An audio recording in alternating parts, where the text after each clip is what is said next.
Welcome folks to another virtual discovery walk with Montana Outdoor Science School and Gallatin Valley Land Trust. Every year, Moss and GVLT put together a walk that families can attend. On these walks, a Moss instructor goes over various science knowledge, including facts about plants, rocks, animals, and always includes a science-related lesson on these walks. Because of COVID-19, we're unable to do these in person, but we still wanted to provide something for the community to be able to watch. Everything in these videos can be applied on your own walks. Talk with your family, see what trails are good for you to be able to go on.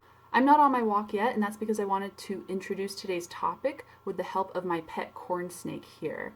Today's topic is everything to do with habitats. If you have your own pet at home, then you already have an understanding of what this means.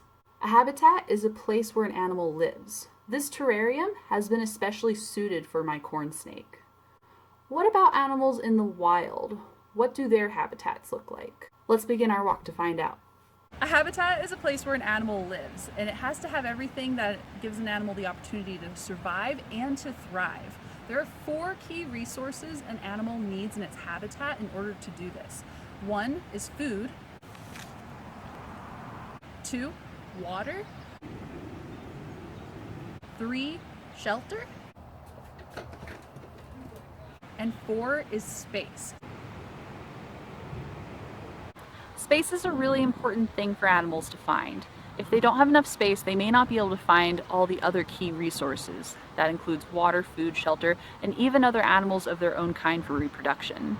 Space is key not just for animals, but also for plants. If plants don't have enough space to grow, they may not survive. When out on your walk and looking at various habitats, be sure not to disturb any animals or plants. This means not picking them or picking them up. You don't want to disturb the life cycle of an organism. Be on the lookout for signs of life as well. This could include tracks, scat, any fur from an animal, anything that an animal may leave behind to show you that this may be its habitat. Here's a really good example of a track that I found. That scat is huge! Not only are tracks and scat great examples of signs of life, but so are the regurgitated pellets of various raptors. On this one, you can see a tiny little bone sticking out just right there. These are things that the raptor cannot digest. So this is the fur, the bones. You can see some really great examples in there. Everywhere along the ground here that you see a little gray pile, that is a pellet, remnants of that raptor's meal. While out on your hike looking for signs of life, be on the lookout for those direct sources of food, water, shelter, and space of animals. I find the most rewarding thing is finding shelters that animals have made themselves. Anthills all over the path here.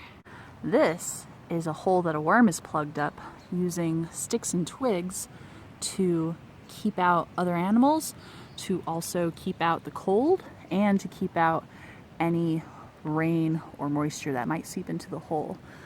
There's all kinds of little holes like this all over this path here.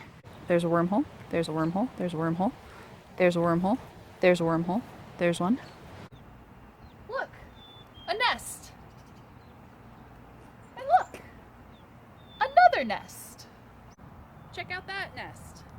And there's even another one over there. Habitats are very specific for animals, but a lot of habitats overlap, including this pond here. There are literally hundreds of species, both plants and animals, that take shelter, food, water, and space in this pond. Friends, check it out. We've got a little frog amphibian living here. He's right there just at the surface.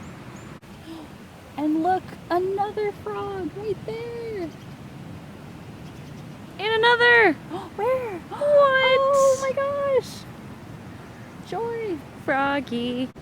Next to this little frog, there's all kinds of flowering plants. And even on this log in the middle of the pond, there's grass, dandelions growing, a willow. Back there, there's all kinds of dogwoods growing. The pond is full of all kinds of life and all kinds of habitats for various species. There's all kinds of insect life here at the pond. As summer develops, there will be dragonflies as well here. Osprey! Oh, nice! There's an osprey up in that tree. Looks like it's waiting for an opportunity to catch fish. As a part of today's lesson, I challenge you to build your own miniature habitat. In this habitat, consider a few things. The animal that you're building it for should be able to find water, food, shelter, and space within it. You should also look for a place that isn't hazardous for you to build and isn't on any private property. For my miniature habitat, I'm going to be using my little dinosaur figurine. While building this little miniature habitat for my dinosaur, I'm going to try to use natural materials that I find. I'm going to use things that are dead and down. This means not picking any living plants and not disturbing anything that may be in the process of its life cycle.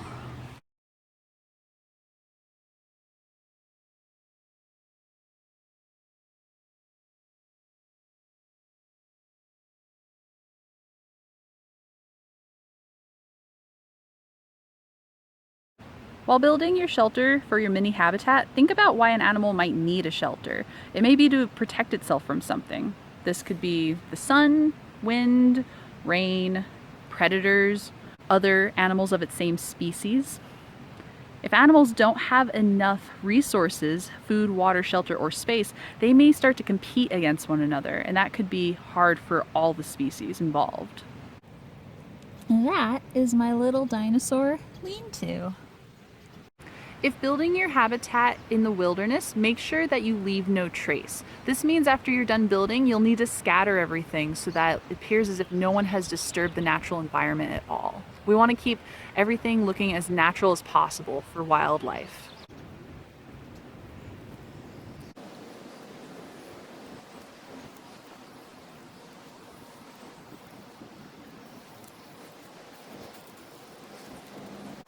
Finding habitat doesn't just end on trail. You may share a habitat with wildlife in your neighborhood. Look up what kinds of native species may be living near you, and maybe you can help them build their own habitat. I've seen examples such as hummingbird feeders, even mason bee houses, and what I like to do is I like to leave out the fur I've brushed off my pets, and I've seen birds take it so that they can build their own nests with it. Tune in through June to keep watching more virtual discovery walks hosted with Moss and GVLT. Thanks for joining us, everyone.